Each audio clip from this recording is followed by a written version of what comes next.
try that again. Welcome in, everybody. Everybody just saw me yapping my lips and not moving the screen. Or was on the screen, not hearing me. Welcome into Hoopsville on this Sunday evening, everybody. Welcome in, and thank you for taking the time to join us. I am your host, Dave McHugh, as we are here on December the 16th on this Sunday evening, as we are up and running near the end of the first semester of the Division III season. We're about 6 weeks in, believe it or not. Thursday's show, we'll talk more about that in a moment. Thursday's show will mark the 6-week point of the season. If you got questions for us, you know how to get a hold of us. Tweet us at D3Hoopsville and hashtag Hoopsville. Email us, hoopsville@d3hoops.com. Join us on Facebook at facebook.com/Hoopsville. Of course, we are simulcasting the show there on Facebook. And tonight, for the first time, we are simulcasting the show on Periscope. We have never done it on Periscope. So first and foremost, hello, everybody in Periscope world. We are getting used to it, diving into it, not sure how it's going to work out. We will experiment as we go along. We got a bunch of chat rooms running, we hope. So we'll hopefully answer some of your questions the best we can. And again, if you got questions for us, fire away. Got some interesting topics to talk about this evening. First off, the topic of the show is Under the Radar. The premise there is, and we'll do this a little bit this show and probably Thursday's show as well. We're at that point in the season where the first semester is coming to a close. We're heading into the holidays when teams are playing or not playing.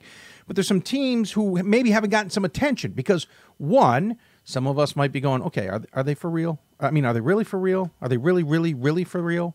While other times, they may have just slipped past us. So we are keeping an eye on all of that, trying to keep an understanding of what's going on, et cetera, et cetera. So this is a little bit of an under-the-radar show.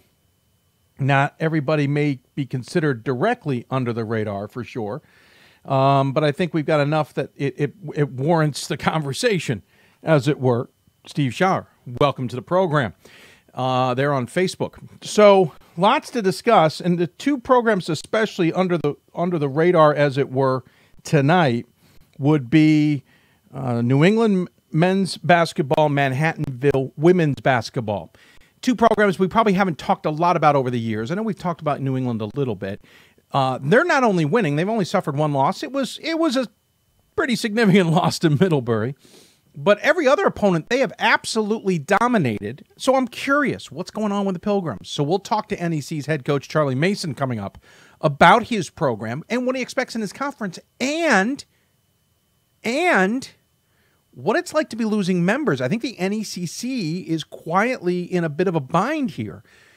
Just news the other day, Newbury College has decided to close its doors. Remember, last year it was Mount Ida.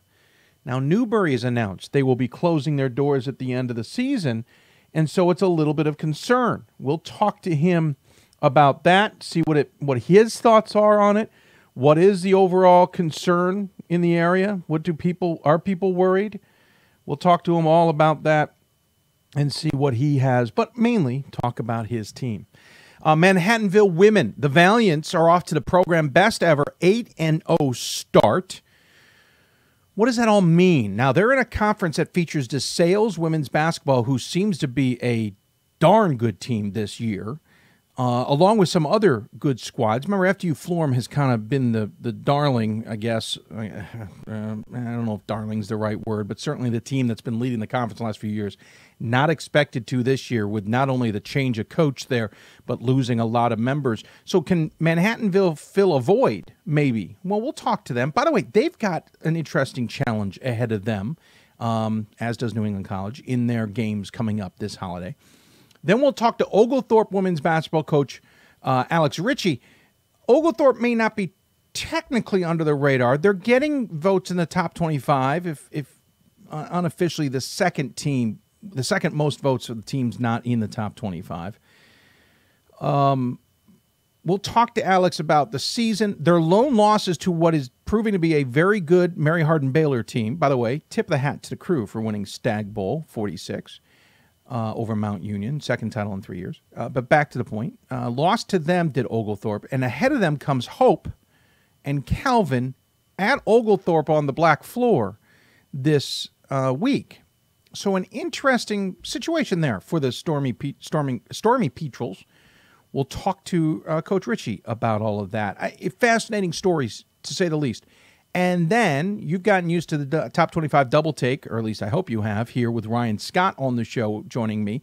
We'll bring in Bob Quillman as well. The three of us will do a little buy and sell, also talk about teams that have maybe jumped out at us in the first 6 weeks of the men's season. We'll do a little buy and sell and whatever else strikes our fancy. Interesting games in the CCIW over the weekend.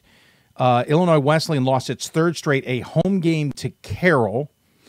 I'll say this for the record. I do not like the color of the gray uniforms for IW. There's something about them I just don't like. Yes, I'm colorblind, but gray doesn't tend to be a factor there. Anyway, we'll see how that all works out for IWU, because the loss to Carroll, I think, is significant. That's now 3 losses in a row. The first of that run was to Wheaton and Augustana, and I think a lot of voters went, okay, sure. I mean, I didn't kill Illinois Wesleyan. I ended up leaving them 9th in my top 25. Yeah, maybe a little bit high, but I felt better about them than some teams below them. I'm probably removing them from the top 25 now. Losing to Carroll is a third straight. It was at home. You shouldn't be losing to Carroll if you're going to be playing at the top of this conference, and I understand the CCIW is tough, but come on. I may pull them out of the rankings altogether. I think the Titans may, as good as they are, and as good as their guard is in Rose, Augustana is better. Wheaton is proving to probably be better, though they have a loss to North Park, which may be equal to the loss to Carroll. I have Wheaton in my top 25, but I think Wheaton's playing better. Wheaton and North Central had a good game that unfortunately ended on a horrible note.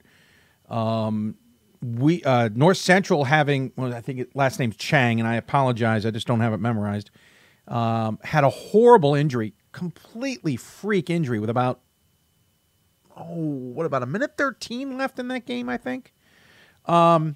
He landed awkwardly. It reminded me a little bit of the Louisville injury back in 2013. It was that shin bone, unfortunately, that broke. Both teams very emotional about it. Since both teams saw it, you could see on the video the reaction of the Wheaton players, who were definitely shaken up by the play.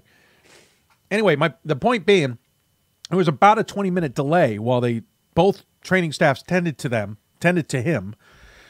And then both teams traded shot clock violations, decided not to continue the game. Hats off to both teams for that sportsmanship. And basically what, you could have continued fighting it out there. They chose not to. I certainly appreciated that. Oh, I got to put my glasses back on. It's a glasses night.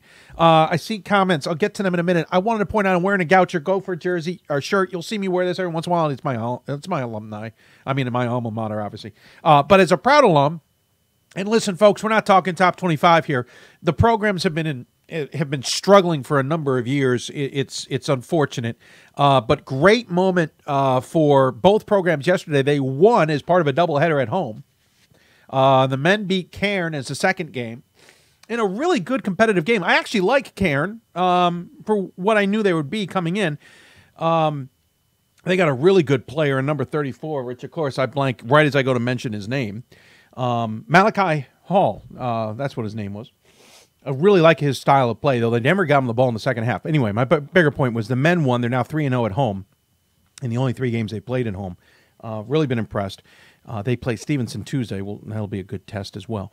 The women beat Rutgers Newark prior to that game. Hats off to both programs. So I decided to wear a Goucher polo tonight, just because I can. Jay Cozen writes, good evening, Dave. Hunkering down for a great show, made even greater by watching the Dallas Cowboys lay a goose egg to Indy this afternoon. I'll take your word for it. I haven't been watching that much football. My son plays basketball on Sundays. That's his games. The Catholic league that he belongs to, the school he's in, is a Catholic school, and they play games on Sundays. If anyone can figure out that irony, let me know. Mark Carini says, hey, Dave, Guilford ladies' dad here, heading back from a 5-point loss to Oglethorpe. Hey, Mark, well, this will be appropriate that we're talking to Oglethorpe tonight. Yeah, tough loss, I'm sure. Guilford's women's program has certainly been a very good program in the last few years, so taking it to Oglethorpe there, very impressive. I will say for sure. When Rutgers gets it going this year hold on. Pat writes, hope you and D3 Nation get a chance to see Loris's Josh Ruggles documentary. Incredible story. when Ruggles gets it going this year for the Dewhawks, look out. Pat, I've seen the documentary. I've not had the opportunity. I hope to watch it. We know the Ruggles story pretty well, though I heard the documentary was pretty solid. We'll try and show it at some point in time to be sure.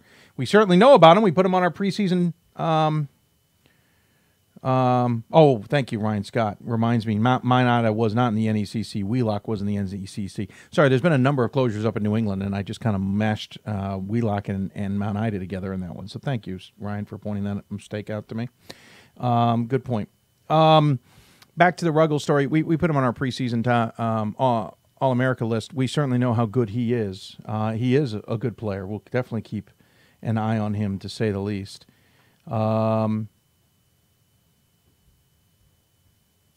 Let's see. Trying to see if I thought I saw another message, but apparently I missed it. So not the end of the world. So again, if you got questions for us, tweet us at D3Hoopsville or hashtag Hoopsville. Email us hoopsville@d3hoops.com. Join us on Facebook, facebook.com/Hoopsville. Periscope's apparently working because we had Pat there chatting with us, and I certainly appreciate it. You should add hold to the mix. Rochester is probably, oh, hold on. I guess I don't think that's related to the show.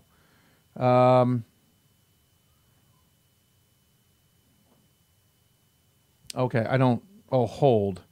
I don't know. I don't think Rochester. No, we don't add, because Jason's talking about the buy and sell segment. We're not adding hold to the show. It's buy or sell. Rutgers was a hold last week. Maybe. I don't think Rochester's as great as everybody else thinks. I think they're good. Don't get me wrong. I just don't think they're great. There's a big difference there, folks. Big difference. All right, so let's talk about how the top 25s went. Remember, tomorrow we got our last vote before the new year. I'm not sure when the next vote comes out. I do know we're in a bit of a quandary here because if we vote tomorrow and we don't vote until you would traditionally vote, which would be January 7th, we would go 3 weeks between polls. That's a long time. There's an outside chance we get a midweek vote in early January, say the 2nd, maybe the 3rd, before we get back to the swing of things on the 7th. I hope we don't go 3 weeks. But anyway, we're voting tomorrow, or tonight and tomorrow. Here's what it looks like on the men's side. A lot of teams were idle. We talked about that on Thursday. Stevens Point lost to St. Thomas, 73-57. Listen, I know St. Thomas is good. Are they top 25 good? I don't know. What happened to Stevens Point? I don't know. I tried to watch it, couldn't see much of the game as I had hoped. I'm hoping maybe I can go back and watch it. The game was played at St. Thomas, which always bodes well for the Tommies. And we're talking about two of the more prominent or best coaches in the nation in Tower at St. Thomas and Semling at Stevens Point. I suspect, and you look at the box score and some other things there, it just might have been Thomas's night and wasn't Stevens Point's night. This is that time of year with finals. You can get distracted. These can be dangerous times, as we've talked about with some other coaches. So I'm not putting a lot of stock into the, oh my gosh, it was 16 points. Oh my gosh, Stevens Point almost won by 50, only put up 57. But that's a significant win for St. Thomas. We can talk about the overreaction maybe here. St. Thomas jumps into the top 25. They were getting 3 total votes. We'll see how the voters choose to read into that. Rochester lost to Ithaca, 85-70. So again, to the Twitter comment, John saying, maybe put a hold on the buy and sell. Rochester hasn't played since, so how do we know whether to buy or sell? Illinois Wesleyan, we mentioned losing to Carroll. That's it for the top 25 in terms of losses on the men's side. Those receiving votes, Wheaton lost to North Central, 69-59. We talked about that. Platteville had a rough week. Lost twice. Not only did Wheaton get them, as we talked about Thursday, but Hope got them 78-71. They're now 5-4. We will see the Pioneers in Vegas at the D3Hoops.com Classic. I'm curious because I thought Platteville was going to be good this year, and they're proving to not be as good as maybe I expected. I don't know if I've misread them or something's off. Endicott, who was receiving 2 votes, lost to Salem State 94-91. I suspect those 2 votes, which is probably one voter putting him in the 24 slot, will come to an end. On the women's side, we got to talk about the game of the weekend. Thomas More versus Hope. Thomas More ran Hope off its own floor, 81-61, and I'd argue it may not have been that close. Thomas More is good, people, plain and simple. we had a question from our favorite Hope fan, Andrew, last show. Could Hope move into number one? I think, I'm going to go out on a limb here. St. Thomas More was sitting in fourth, and Thomas More was, I'm doing the quick math, 56 points behind Bowdoin. There's a chance Thomas More leaps into number one. And the reason I say that is that what they have been doing this season, despite the travel, has been incredible. And Temple Madison, who we had on the show Thursday, has been incredible, and so has her teammates. You talk about the influence that Sydney Moss had for this Thomas More squad.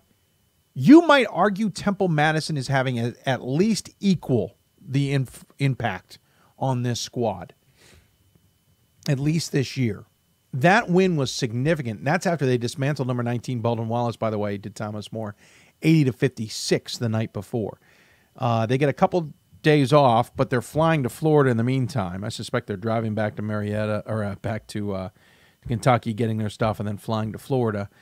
And then remember, there is an early January weekend to keep an eye on. Mary Hardin Baylor and East Texas Baptist are the opponents, and that is going to be a good weekend for Thomas More. Here's the odd one. Do they jump into first place or number one in the rankings at some point in time? And I'd argue, I think at this point you can start making the argument they deserve to be number one. If they do, and then they go into that stretch where they play about 5 games in 6 weeks, how do they stay number one? And that's not a knock on them. It's just that everybody else is playing and they're not, and it's hard to then keep that gauge up and running.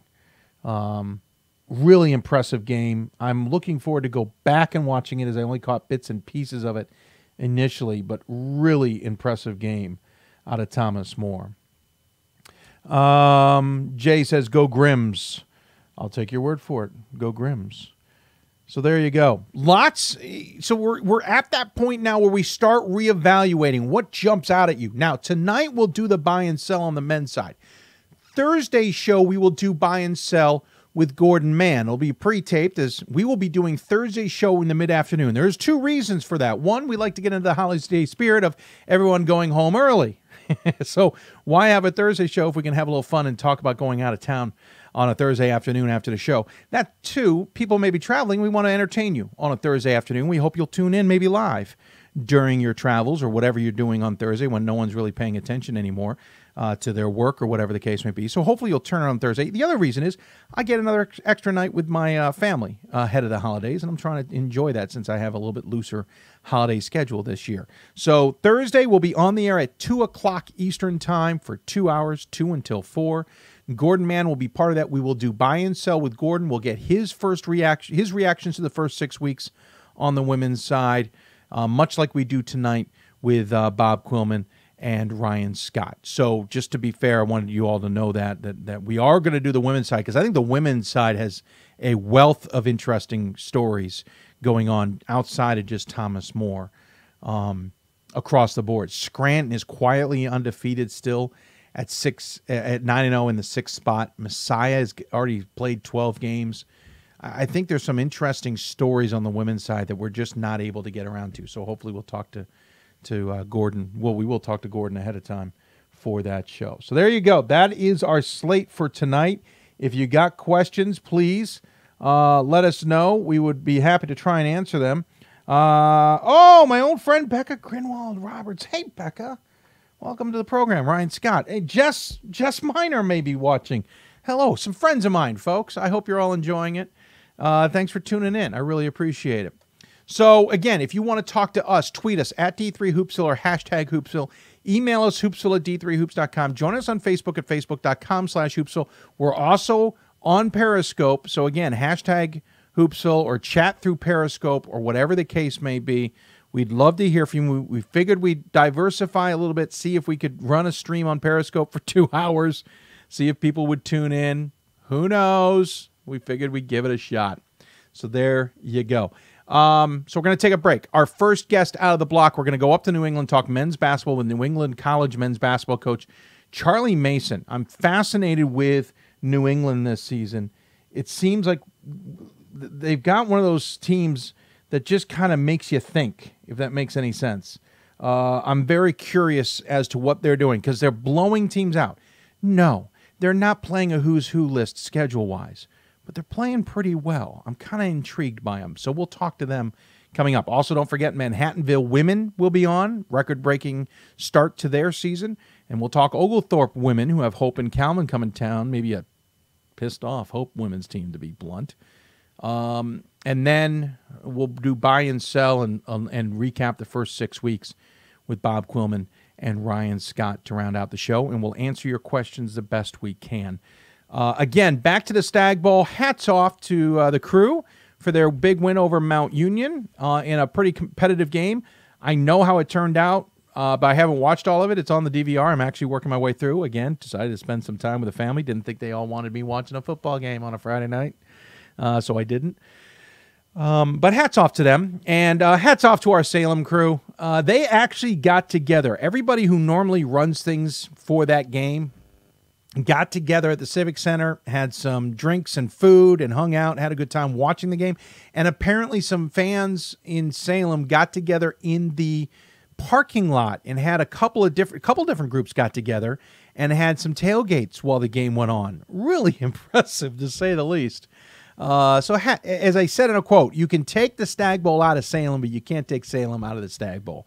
Congratulations to all of them. We'll take a break. When we come back, we will talk New England men's basketball. You're watching Hoopsville, presented by D3Hoops.com from the WBCA NABC Studios. More Hoopsville after this. I did receive a non-athletic scholarship upon entering school. I got the presidential scholarship, which was huge for me. I think there's more opportunities for academic scholarships in Division III. I did receive academic scholarships. Just being involved on campus, being a leader, all those things combined kind of get me recognized. It's a great experience for me.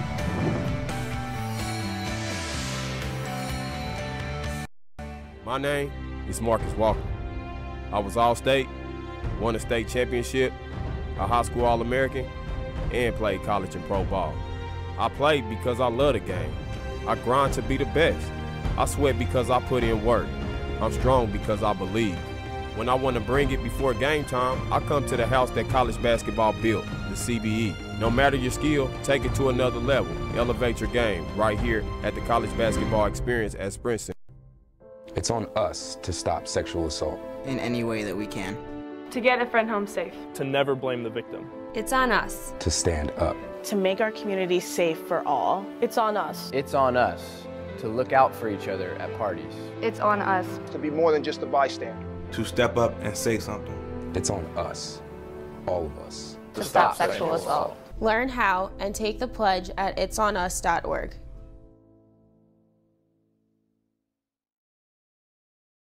We've got more schools than Division I, more fans than Division II, and more upsets than March Madness.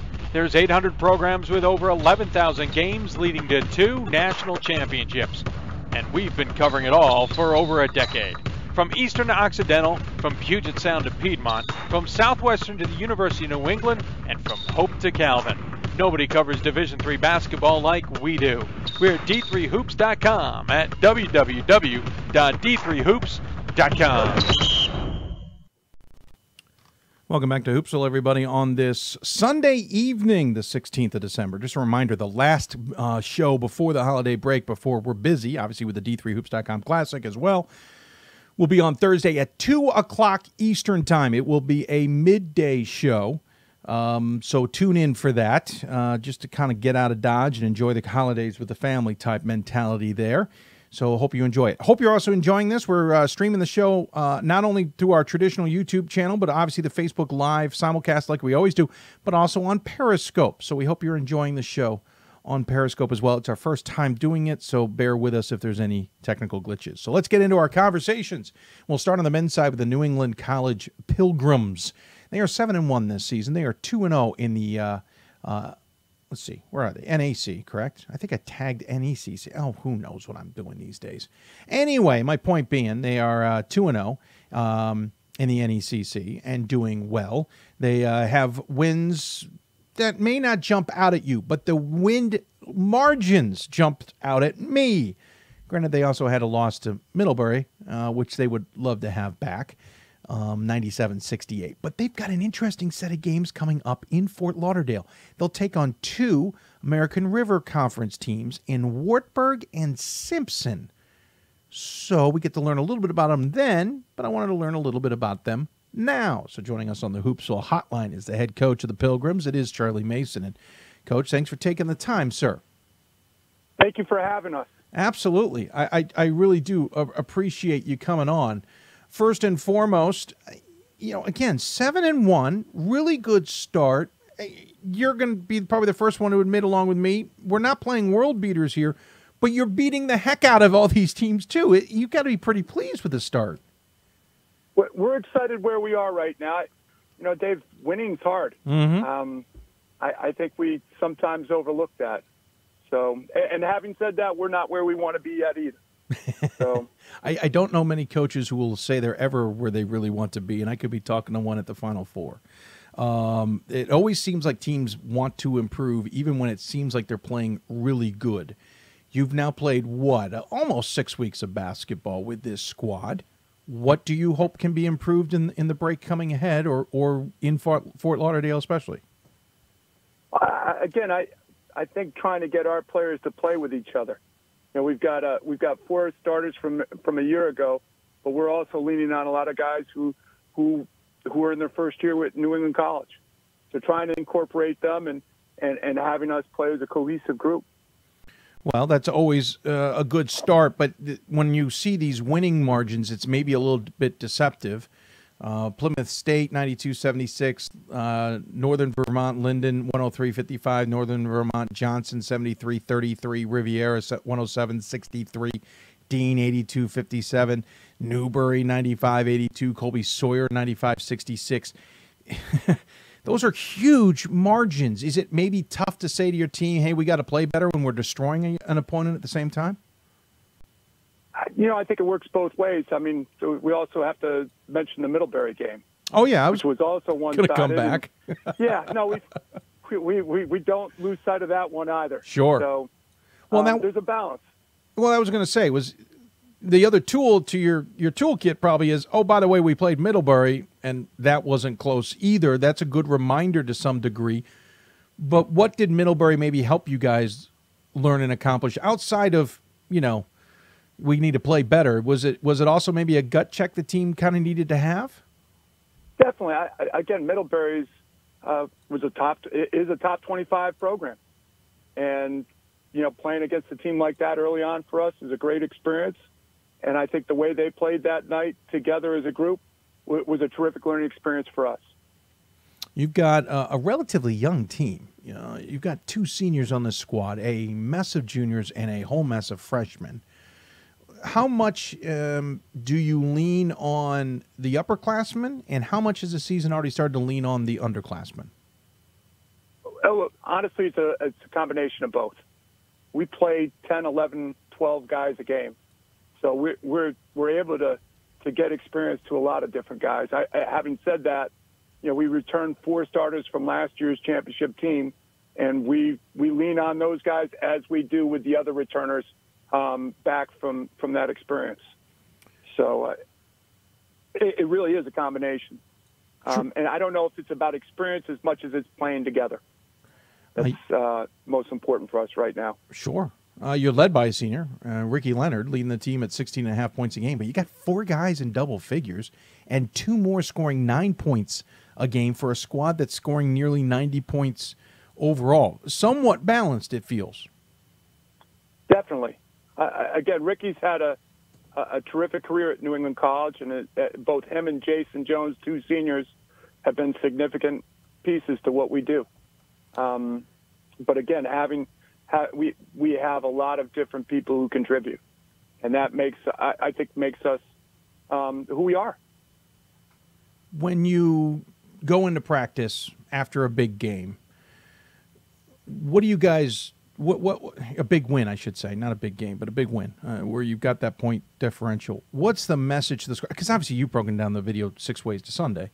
You know what they're doing right and what they're doing wrong. Do you have to start off with the harsh stuff, or do you want to start off with the good stuff and work your way back into the harder stuff? I think being honest about where we are and where we want to be. Again, I like, as you indicated earlier, every other coach, it's the message is consistent with our staff. We're in process. There's a process involved in everything you do, and that's no different when you hit the hardwood. What is the secret then this year? I mean, you're going into, if I'm reading this right, and forgive me, because New England's conference changes I've completely lost my mind with, because I've also got football and everything else going on. You're in the NECC this year, right? Correct. Okay. We were in the North Atlantic Conference last year, and now we're in the NECC. Right, and you were year. in the Triple C back and leaving them after the 2011 season. So that's why I'm trying to make sure I've got the right acronym for you guys and where you are.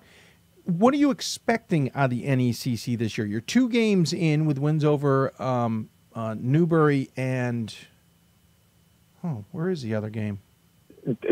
Dean, thank you. Just not marked where I thought it was. So you've gotten 2 wins to get going, but what are you expecting out of the NECC, and how is it different, you think, than what was going on in the NAC? Honestly, we're still trying to figure that out ourselves. Again, we've put a majority of the teams in the NECC we did not play last year, right, and have not played. So this is a new experience for us. I think again the NAC was a terrific experience for us as well, and right now I think we're trying to focus on just the next game in front of us. Sure, and that would be Wartburg right now. Yeah, I was going to get to that for sure. Let's go there now. You travel to sunny and beautiful Fort Lauderdale, Florida. I feel horrible for you. I know it's going to be a really tough trip weather-wise for you guys. Total sarcasm. What are you expecting from 2 ARC teams that you don't know from anybody else at this point in time? 2 teams that have certainly played well in the last few years. Is this another one kind of like Middlebury that's a good opportunity for your team to be a little more battle-tested? Absolutely. I mean, we're trying to challenge our guys and our program and trying to step forward, and those 2 programs are quality programs. This is a great experience for our student-athletes, having an opportunity to go out of region and play 2 really good programs. You started to break down what you expect out of Wartburg yet? I think Wartburg, just looking at the numbers and the tape I've seen, I mean, they're a very disciplined team, and they're extremely efficient on the offensive end and a half-court setting, and they're going to create some real challenges for us because of what they do. And are you daring to look – I mean, you know you're playing Simpson. Have you dared to even look ahead to that second game yet? Honestly, the focus is Wartburg right now, but I know both teams are very competitive. In fact, they played earlier this season, right, in a very, very competitive game. Yeah, already played out that in the ARC. What is the usual game plan for travel here? Obviously, it's before Christmas. How do you guys kind of gear up? What's the plan? How do you head to Florida, if that makes any sense? Honestly, much like our conference, our new conference, this is a new experience for us. We've never gone south before, so this is baptism by fire. Where will you going fly down out of? Boston. Okay, you will fly out of Boston. Okay. Yes, sir. You guys, is it all business, or will you try to at least enjoy where you're going? See sights if that makes any sense. Maybe go dip your toes in the water. Dave, I'm looking outside our window right now, and there's a lot of snow in New Hampshire. So it's 36 degrees. We're not going to keep them in the hotel all day. I can promise you that. Whether you want to or not, right? Exactly. We're really fortunate. Our graduate assistant, Jaywan Martin, is actually from Fort Lauderdale. Oh, okay. So we feel very fortunate because we've got a guy on the inside, so to speak. Yeah, that's true. Well, you have an advantage here that this is before Christmas, and so you can then let the team go after that. They can enjoy the holidays. They don't come back until after New England or New Year's. I mean, for games. I don't know when you're bringing them back technically, but I just mean you get the break a little bit after. I know it's your first time kind of doing this, but is that maybe helpful to some degree? You can keep them focused until letting them go versus trying to refocus them afterward? Absolutely. Again, we played again last last week or this past week against Colby Sawyer, and we get 2 more games this week, and we won't come back until January 1st. By the way, when was finals for them? We wrapped up last week. Okay. So it's the past week was very intense for us. I'm sure it was. News earlier this week came out that Newberry, who you just played 95-82 in one of your closer games, is decided to close up shop, as it were, at the end of the year. One of a third school in New England in the last year or two, with rumors and worries of others in the future as well. From a coaching point of view, what's your reaction to things like that? I think being grateful for what we have. Mm-hmm. Again, I know Coach Fozzie from Newberry, and I don't know. Again, there's situations you can't control. Yeah. But they have a quality program and a quality coach, and I feel terrible about the hand that they've been dealt. Sure. And at the same time, I think that gives it a lot of perspective in terms of what we have, and frankly, what we have to be grateful for. Put you on the spot a little bit, but does it ever make you kind of look over your shoulder a little bit and wonder, okay, how are we doing here? Well, I think in higher education right now, the small private liberal arts schools are tuition driven. Yes. So it'd be naive to say that that things that there aren't things like that out there. But I think at the same time, focusing on the day versus counting the days is more important. Yeah, fair point. The other one, at what point does it go through your head, oh, I need to go find 2 more opponents?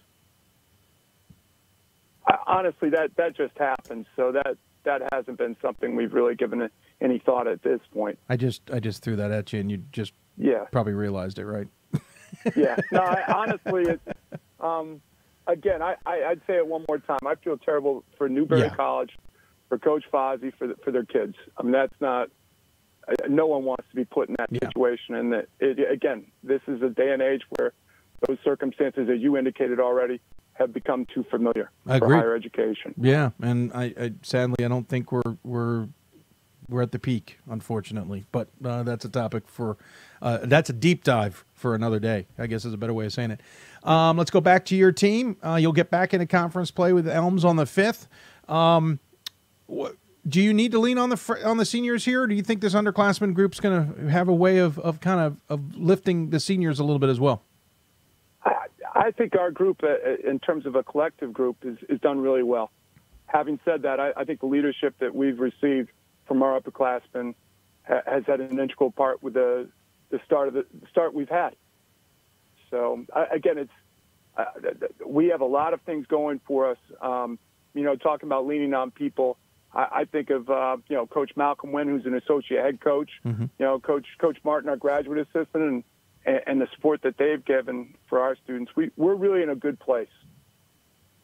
I'd be remiss as a New England guy and a snow lover not to go back to the point you made of snow outside your window. How much snow is flying in Henniker right now? Well, you know what? It's funny you'd say that. My thought would be, ask me no questions, I'll tell you no lies. Okay. Never as good as it seems nor as bad as it appears. But fair. I'm not going to lie to you, Dave. We're looking forward to going to Florida. Now, it's 36 degrees right now. And that's the worst. Yeah. That makes the snow lousy, doesn't it? I'm an indoor coach, so I'm not a skier. I don't spend a lot of time out in the winter. I like being in the gym, so it can snow as much as it wants. We have a controlled environment in Bridges Gym, so we're in a good place. I was going to say, how in the world can you not be a skier up there in just west of Concord? You're on the doorsteps of the greens. It's got to be hard not to be a skier. Or do you just enjoy that? You know what? I'm 51 years old, and I've never worked a day in my life, and I've spent a lot of time in that gym. So I'm pretty happy where I am. Very nice. I went to summer camp just north of your neck of the woods. I think it was north, somewhere in that area. I went to summer camp, Pemigewasset. I don't remember where it is in comparison to where you guys are, but love that part of the country. Beautiful part. So Coach, thanks for taking the time and joining us. I really appreciate it. We always have a tradition on this show. We give the coach the final word. Any final thoughts you want to share with those who may be tuning in? I just want to thank you again for the opportunity for being part of your show tonight. Well, thank you. I appreciate that. Tremendous start. Loved watching what you guys have put together so far. Have fun in Fort Lauderdale, even if it doesn't have to do anything with the games. And we'll look forward to keeping an eye on the Pilgrims the rest of the season. Thank you, sir. You have a great evening. You do the same. Charlie Mason joining us here on the Hoopsville Hotline. Nice to chat with him. Again, 7-1, dominating games in wins. Yeah, a tough loss by 31 to Middlebury. They got some good tests coming up against Wartburg and Simpson in Fort Lauderdale, and clearly there'll be more than basketball taking place in Fort Lauderdale, and they should. Enjoy the weather down there. It's a beautiful part of the state. When we come back, we'll talk about another team who is playing well, and by the way, the weather's affecting them as well. Manhattanville is supposed to have a game tomorrow. It was postponed several days ago because of said weather. We'll talk to the women's coach of the Valiants coming up about their 8-0 start and what they've got ahead of them as well, which, by the way, includes my alma mater. We'll see if we can talk to her about that. You're listening to Hoopsville, presented by D3Hoops.com from the WBCA NABC Studios. We'll be back. Oh, no. Sorry, it looks like our Wirecast for the first time in forever has frozen. We had gone weeks without any issues. And we finally have it. Oh, I am heartbroken, people. Oh, I am beyond heartbroken. This might mean for you YouTubers or whoever out there, we may not be able to get back up on the channel we want. I'm gonna stall for time basically here and see if the program will respond to us. So it gives us a chance to quickly mention for Manhattanville, they'll be taking on Pitt Bradford. Well, they were supposed to take on Pitt Bradford tomorrow. They will not. Their next game's the 19th against Mount St. Vincent. Then they get taken 10 days off. They'll take on my alma mater, Goucher, on the 29th, and then come back in to conference play not until the 9th. They got a couple of non-conference games before that.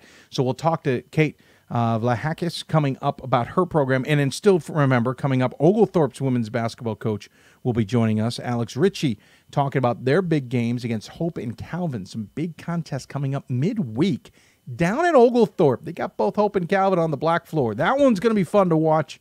You should tune in for that. Then don't forget, Bob Quillman, Ryan Scott join me here on the show to talk about, what are we going to, we'll talk about the first 6 weeks on the men's side. We're going to talk about who we would buy and sell, maybe teams that they're keeping an eye on, and of course, how we might see the top 25 breakdown tomorrow. Looks like Wirecast isn't going to respond to me, so we're going to shut it down. That means the Periscope stream's going to have to restart. Hopefully we'll save Facebook stream and keep it running, but I have a feeling a new one will have to start.